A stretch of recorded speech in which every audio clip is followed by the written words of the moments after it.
제가 생각하는 무릎 퇴행성 관절염의 치료 목표가 뭐냐면은 통증을 줄여서 일상생활이 가능하게 해서 그 사람을 가능한 오래 유지시키는 겁니다. 연골을 개선시키는 게 아닌 겁니다.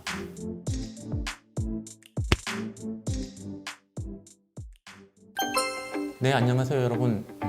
오늘은 퇴행성 무릎 관절염의 치료에 대해서 설명을 좀 드려볼까 합니다. 사실은 이제 무릎 관절염 치료에 대해서는 정보들이 굉장히 많죠. 유튜브도 많고 인터넷에서도 여러 가지 정보도 많고, 사실은 우리 병원에서 찍었던 동영상에도 이제 간단히 설명되어 있는 내용들이 굉장히 많습니다. 그래서 이제 대부분 그 내용들을 보면은 초기에는 어떤 치료를 하고, 중기에는 어떤 치료를 하고, 말기에는 어떤 치료를 하고, 굉장히 도식적으로 나눠져 있죠. 그전 동영 제가 설명드렸듯이 이제 이게 단순하게 대입이 안 되거든요.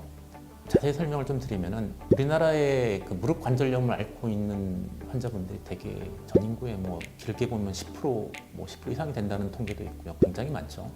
그럼 우리나라 인구를 5천만으로 봤을 때 10% 생각하면 500만 정도의 사람들이 퇴행성 관절염을 앓고 있다는 얘기가 되잖아요.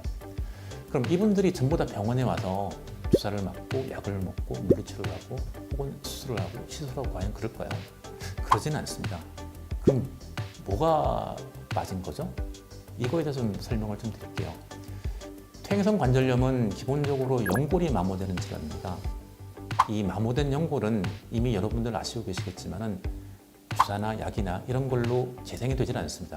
물론 최근에 줄기세포나 이런 다양한 방법을 통해서 연골을 재생시킬 수 있는 방법이 나오긴 했지만은 기본적으로 초중기 관절염에 있어서는 연골을 재생시킬 수 없거니와 연골을 재생시키는 치료를 하지도 않습니다. 즉 약이나 주사나 물리치료 이런 것들이 연골을 재생시킬 수는 없거든요. 그럼 이렇게 설명을 드리면 환자분들이 이렇게 반응을 하세요. 아니, 연골이 살아나지도 않는데 뭐하러 치료받냐고. 단순히 약 먹는 거 진통제니까 나는 진통제를 먹기 싫다. 이렇게 반응들을 하세요. 여기서 이제 인식의 괴리들이 생기기 시작합니다. 이제 제가 생각하는 무릎 퇴행성 관절염의 치료 목표가 뭐냐면은 통증을 줄여서 일상생활이 가능하게 해서 그 사람을 가능한 오래 유지시키는 겁니다. 즉, 연골을 재생시키는 게 아닌 겁니다. 여기에 덧붙여서 한 가지 또 추가 설명을 좀 드리면은, 환자분이 느끼시는 통증의 정도, 아픈 정도가 꼭 연골이 마모되는 정도와 비례하지 않습니다. 쉽게 말씀드리면 연골이 많이 닳았으면 많이 닳을수록 더 아프고, 적게 닳으면 적게 닳을수록 적게 아프고, 물론 대충 큰 그릇에 맞긴 하지만 꼭 비례하지 않습니다. 연골이 꽤 닳아있는 분들도 증상이 없으신 분들이 많고요. 연골이 조금 닳았는데 굉장히 아프신 분들이 많아요. 그게 왜 그러냐면은, 증상이 심한 거는 언제 가장 많이 아프냐면은 관절염 진행이 막 되고 있을 때, 즉 연골이 막 활발하게 마모됐을 때 훨씬 아프게 느끼세요. 그래서 이런 주사나 약은 어떤 효과를 가지고 있냐면은 관절 환경을 개선시켜서 증상을 완화시키는 그 역할을 합니다. 즉 증상을 줄여줘서 관절염 진행이 멈추기만 한다면은 상당히 증상 없이 적어도 증상이 적게 해서 오랜 세월을 지나실 수가 있어요. 관절염의 치료는 그 목표를 위해서 여러 가지 방법들을 쓰는 겁니다. 초기에는 주사나 약이나 물리치료, 그다음에 운동 이런 것들을 쓰게 되고요. 중기에는 무릎에 쓸 수 있는 여러 주사들이 많죠. 다양한 주사들을 써서 증상을 완화시키는 거고요. 또 경우에 따라서는 연골 재생술을 할 수도 있겠죠. 이런 다양한 치료들은 연골을 재생시키지는 못하지만은 하나의 목표, 즉 증상을 완화시키고 관절염 진행을 멈추고 자기 무릎을 더 오래 살 수 있게 만들어줍니다. 일반인들도 좀 그렇게 생각하셨으면 좋겠어요. 내 무릎이 중기니까 단순히 어디가 시술을 해야 돼. 내 무릎이 중기니까 난 주사를 맞아야 돼. 그게 아니고 환자분 상태, 증상에 따라서, 즉 관절염이 어느 정도 진행됐는지, 연골이 얼마나 마모됐는지도 중요하긴 하지만은 거꾸로 환자분의 증상도 굉장히 중요하단 말입니다. 얼마 전에는 관절염이 거의 말기에 가까우신 분이 한번 찾아오신 적이 있는데, 실제로 진찰을 해보니까 무릎 상태는 굉장히 심한데 증상이 거의 없습니다. 그럼 과연 이분을 데리고 수술을 해야 될까요? 그렇진 않죠.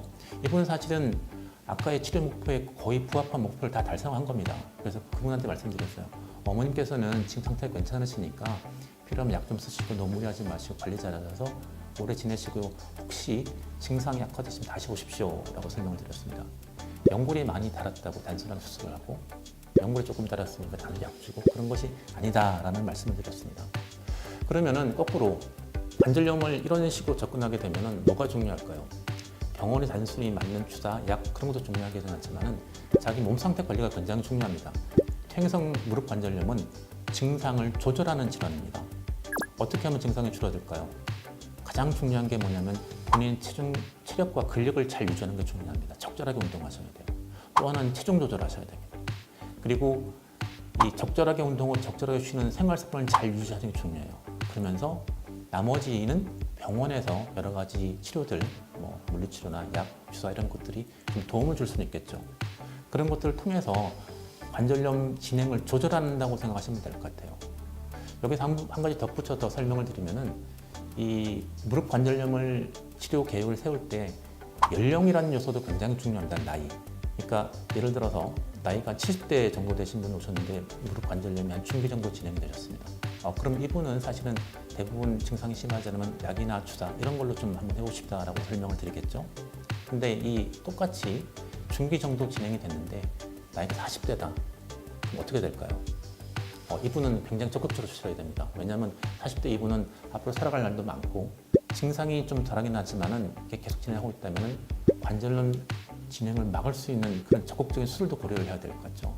그래서 이런 분들은 절골수라든지 또는 연골수술이라든지 이런 좀 더 적극적이고 좀 큰 수술 고려해서 환자분한테 설명을 드리는 게 맞을 것 같습니다. 오늘 설명드린 내용은 퇴행성 관절염이 있다고 해서 초기, 중기, 말기에 맞춰서 단순히 도식적으로 치료의 방침을 결정하지 않는다.